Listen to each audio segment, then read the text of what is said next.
How much are closing costs when you buy a house? What are closing costs anyway? I'm going to answer those questions with a loaf of bread.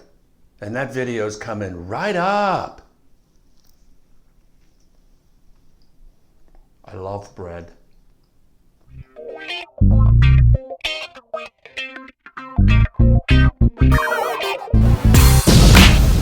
Hey, welcome. I'm glad you're back. If this is your first time visiting, my name is Andy Elliott. I work with DeSelms Real Estate here in Williamson County, Tennessee, and we serve the Nashville area. Remember to subscribe to my channel and hit the bell to be notified of new videos as they come along. If you want to find out the value of your home or just see Nashville homes online, both of those links are in the description box below.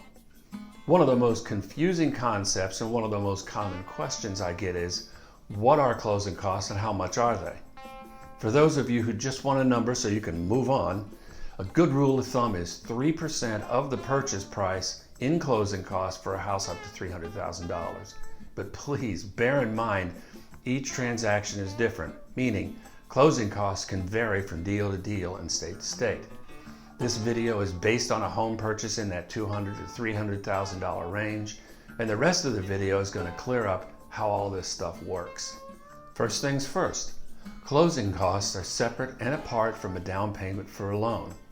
As a refresher, or if nobody's ever told you before, here's home purchase expenses 101. Number one, you're going to pay an earnest money amount on the day that you get contract. Number two, you're going to pay for inspections of different types, home inspection, termite inspection, whatever it might be. On closing day, you're going to bring a total sum of money, which is going to include the down payment and the closing costs. The rest of this video is on closing costs and how we can treat that differently. Now, a definition. Closing costs are charges and fees for documents and services related to closing a loan and transferring a piece of property to a new owner. Like I said before, closing costs are separate and apart from the down payment. They're additional expenses, but don't panic. Both buyers and sellers have closing costs related to the sale of a property. Let's start with the seller closing costs because it's far less complicated. Let's say that this is the seller's closing cost. This is a combination of several slices or charges and fees put all together, total amount. Okay, so here we go. This is the closing costs for the seller, but here's how it breaks down. We've got closing fee for the title attorney. We've got HOA fees due that may be due for the seller to pay. We've got taxes on the property. We've got a fee for transferring title to the new owner. And then we have agent commissions. So all this together is the seller's closing costs. Put that over there. Okay, so let's do the buyer's closing costs now, and this is the sum total of it. The main difference between seller closing cost and buyer closing costs is the buyer has a lot more slices, a lot more different places that your money's going to go. So let's look at them. We've got the appraisal, we've got escrow, maybe you have a flood certification, you might have HOA dues or transfer fees, that's all for property. Then the loan related cost is going to be title attorneys, loan interest, lender fees, application fees, prepaid interest, loan origination fees, discount points if you've got that, maybe a title search fee. Those are all the loan related costs. And then you've got insurance related stuff like mortgage insurance app fee. You might have private mortgage insurance that you have to pay up front. If you've got an FHA or a VA loan, you're going to have fees you may have to pay up front. And these are the total costs for the buyers right here. This is the whole thing, can't even pick it up.